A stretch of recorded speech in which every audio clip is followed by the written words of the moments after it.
बरोबर आहे, पण आता आमच्याकडे 4-4 मुली आहेत ती आमचे पोरं कामदार बिगारी कामं करतात. सोन्याशिवाय मुली जात नाहीत. त्या सोन्यासाठी कामी मुली घरी ठेवून घ्यायचं का? ते बाळ एवढं वाढवून ठेवले म्हणलं तर लग्न कसं करायचं? आणि नंतर ना आमचं पोरी सोन्यासाठी घरीच राहणार. ते काय करायचं आम्ही? काहीतरी तुम्ही सोन्याचा भाव कमी करायला पाहिजे, तर गरिबांचं काहीतरी होणार. तुम्ही वाढत जाणार, खरेदी करू नका म्हणलं तर आम्ही वर्षावर 2-2 वर्ष काय घरी ठेवायचं का मुलीला? हे आमच्या एवढे विनंती आहे. पंतप्रधान मोदी म्हणतात की गॅस सिलेंडरचा वापर कमी करा, पण कसं कमी होऊ शकतो? आपण रोजचा स्वयंपाक तर बनवावाच लागणार आहे ना. तर सिलेंडर नसेल तर आपण स्वयंपाक कसं बनवणार? इथं शहरामध्ये तर आपण चुली नाही ना पेटवू शकत, त्यातला पर्याय सुद्धा नाही आहे दुसरा कुठलाही. आणि रोजचं जेवण 2 टाईमचं तर जेवण बनवायला जेवढा गॅस लागतो तेवढं जाणारच आहे. त्याच्यात कमी कसं काय करू शकतो? ठीक आहे, आपण पंचपक्वान्न बनवू शकणार नाही, तळलेलं खाऊ शकणार नाही, पण 2 टाईमचं जेवण तर बनवावंच लागतं रोजचं.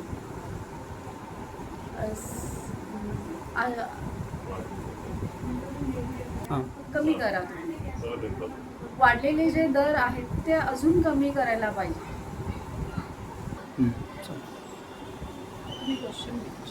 वापरावे कशा पद्धतीने तो आपण वापरत आहात? हा बोल. आम्ही काय अजून काय कमी वापरायचं? वापर म्हणजे किती कमी करून वापरायचं? सगळ्या गोष्टीवर आम्ही नियंत्रण केलंय. तेल वापरायचं म्हणजे सगळं किती बंद ठेवायचं.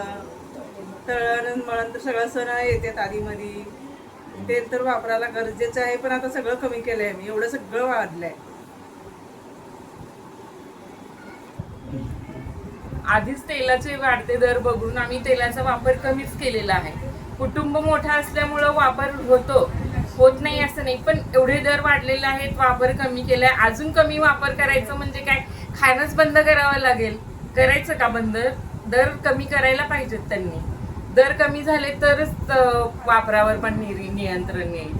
वापरावर नियंत्रण आणायचं आहे ही गोष्ट मान्य आहे, पण ते नियंत्रण येणार कसं ना?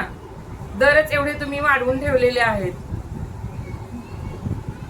मग पाण्यात शिजून खायचं का? तेल अगदीच वापर करायचं नाही म्हणजे काय? पाण्यात शिजून खायचं, नाही तर थोड्या दिवसांनी खाणंच बंद करायला पाहिजे. तेलाशिवाय काय करूच शकणार नाहीये ना. निदान फोडणीपुरतं तर तेल लागतंच स्वयंपाकासाठी.